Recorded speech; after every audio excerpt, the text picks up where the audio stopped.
সরকার চাপে আছে, তাই সরকার 8-9 জনকে পুলিশ গ্রেপ্তার করেছে, কিন্তু এরা কেউ চার্জশিটেডও হবেন না, আবার ট্রায়াল কোর্টে গিয়ে অল্প সময়ের মধ্যে পানিশমেন্টও পাবেন না। এটা গত 12 বছরে মমতা ব্যানার্জির সময়কালে আমরা অনেক স্পর্শকাতর বিষয় নিয়ে দেখেছি। আমাদের অভিজ্ঞতা আমরা ওনাদেরকে বলেছি। উনি যে কজন গ্রেপ্তার হয়েছেন এদের অধিকাংশই ওই রুমে থাকতেন বলে জানিয়েছেন।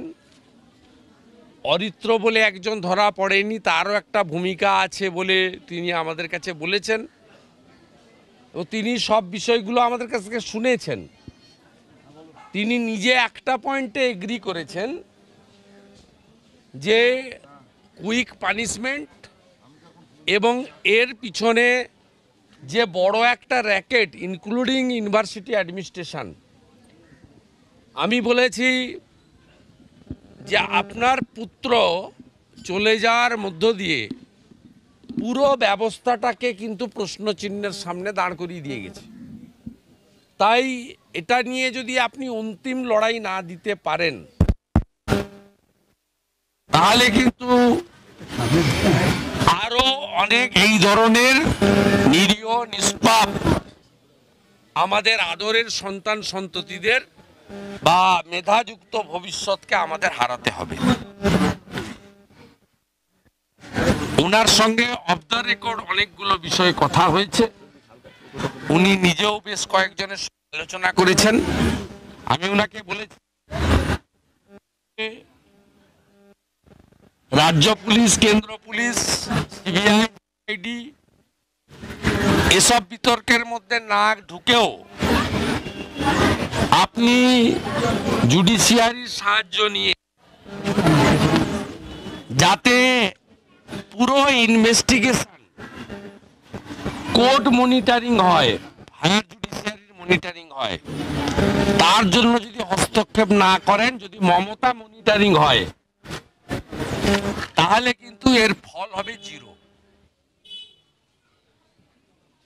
পুলিশের সবই খারাপ আমরা বলি না, কিন্তু পুলিশের তদন্ত যদি কোর্ট মনিটরিং করে তার ফল একরকম হবে, আর যদি মমতা মনিটরিং করে তার ফল অন্যরকম হবে।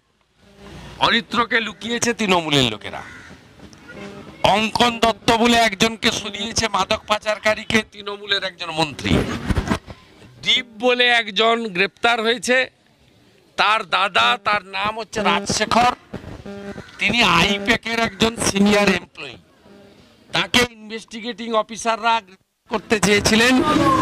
এডিসিপি শঙ্খ শুভ্র বলে কেউ একজন আছেন, এডিসিপি ক্রাইম, যিনি আগে সিএও মতো কাজ করতেন, তিনি সরাসরি আইওকে এবং এসিপি বা ওই যাদবপুরের ঘটনার জন্য যে টিম কাজ করছে তাদের বলেছেন যে দীপের দাদাকে ডাকা যাবে না, কারণ ও আইপ্যাকের এমপ্লয়ি।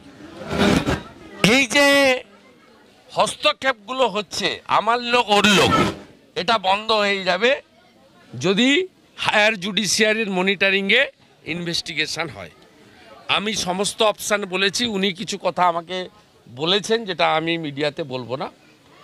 আমি খুব হোপফুল, আমার নাম্বার ওনারা নিয়েছেন। বিশেষ করে ওনার পরিবারে আমাদের স্থান অত্যন্ত ভালো জায়গায় আছেন। এই পরিবার আমাদের অত্যন্ত পুরনো পরিবার। বিশেষ করে ওনার মাতৃদেবী যেভাবে আমার প্রতি তার আস্থা প্রকাশ করেছেন বা আমাদের প্রতি তার আস্থা প্রকাশ করেছেন, এর জন্য কৃতজ্ঞ।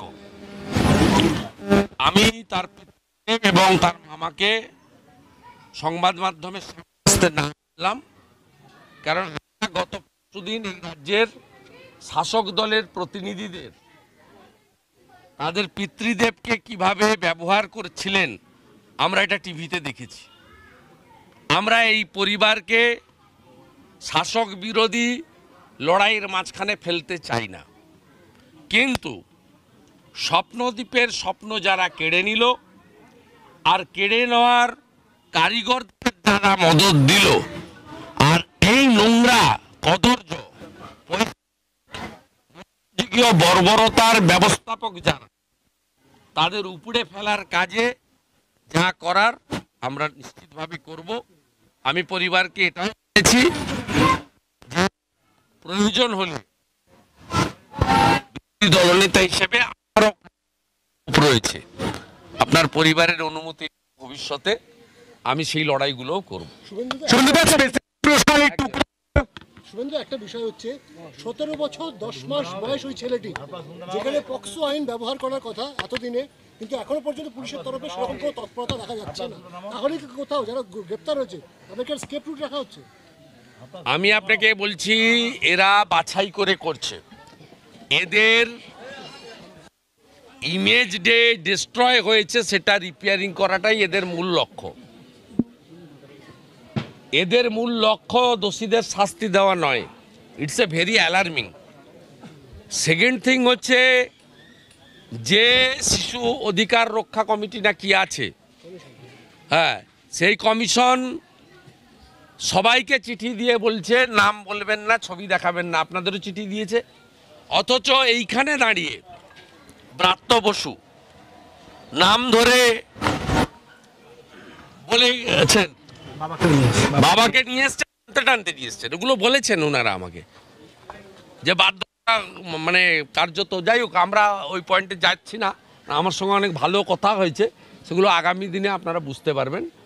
আমরা বলেছি আপনার কোনো শাসক বিরোধী লড়াইতে ঢোকার দরকার নেই, কিন্তু জাস্টিসকে এস্টাবলিশ করার জন্য ওর মা বারবার বলছে, দাদা তোমাকে আমার ছেলের খুনিদের শাস্তি দিতে হবে, নরহত্যাকারীদের শাস্তি দিতে হবে। গায়ে বিড়ি সিগারেটের ছেঁকা পর্যন্ত দিয়েছে, ওই রকম একটা আদরের ছেলেকে ভাবা যায়? বল শুনটু কি বলছি। এই টুকরো টুকরো গ্যাং আপনার উপর যে আক্রমণ হয়েছিল, ছেলে বলছে আমি জড়িয়ে রয়েছি মাওবাদীর সঙ্গে, প্রকাশ্যে বলছে, দায়টা কার? এবং সিসিটিভি নিয়ে এখনো টালবাহানা। তৃণমূল কংগ্রেস বলছেন, পক্ষ রাখছেন যারা আপনার উপর হামলা চালানো, তার পক্ষ রেখে টুইট করছেন। এরা 2021 সালে নো ভোট টু বিজেপি করেছিল। এদের সঙ্গে মমতা ব্যানার্জি 19 সালের পরে একটা লিয়াজও করেছিল। 21-এ প্রকাশ, এই সংগঠনগুলো ডিএসএফ আছে, WTI আছে, এদের লিয়াজও মমতা ব্যানার্জির সঙ্গে তন্ময় ঘোষ বলে একজন করে দিয়েছে। বাংলা পক্ষের কিছু কিছু লোক এর মধ্যে আছে। এই যে সৌরভ প্রথম ধরা পড়েছে, তার সোশ্যাল মিডিয়া হ্যান্ডেল দেখবেন, এবং তার সঙ্গে শাসক দলের অনেক নেতাদের ছবি বাজারে, সর্বোচ্চ নেতা নেত্রীদের ছবি বাজারে ঘুরে বেড়াচ্ছে।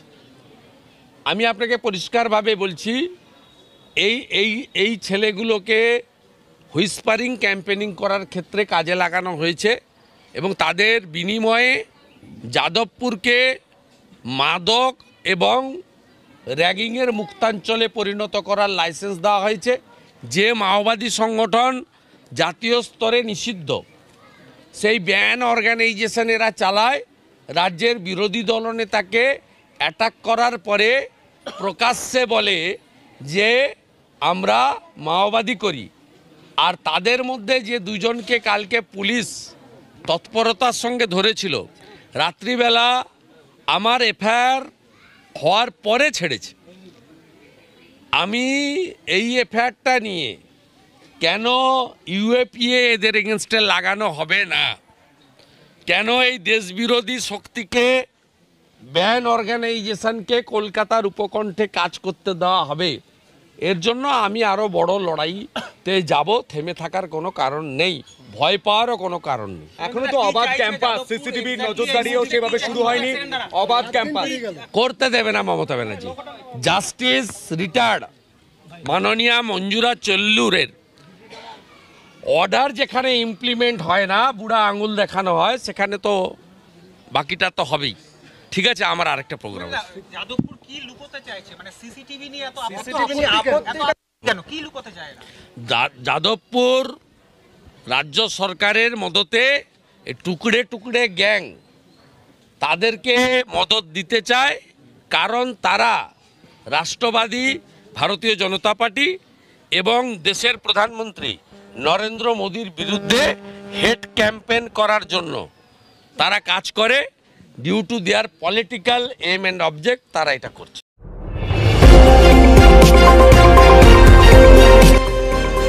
আমার বাংলা, সঙ্গে থাকুন, সঙ্গে রাখুন। আমার বাংলা।